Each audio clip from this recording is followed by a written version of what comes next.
श्री हरी जगत पिता दूर करी तो व्यथा, ऐका सत्यनारायणाची कथा। ही ऐका सत्यनारायणाची कथा, ही ऐका सत्यनारायणाची कथा। उल्कामुख राजा होता महाथोर, तयाची पत्नी होती सुंदर। नदी किनारी एकदा त्यांनी घातली महापूजा दोघांनी।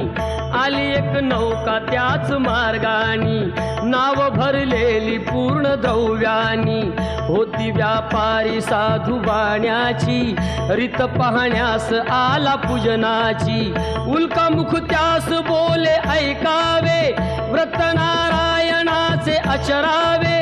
मनोइच्छित फळ मागावे, चरणी श्री हरीच्या लागावे। घरासी आला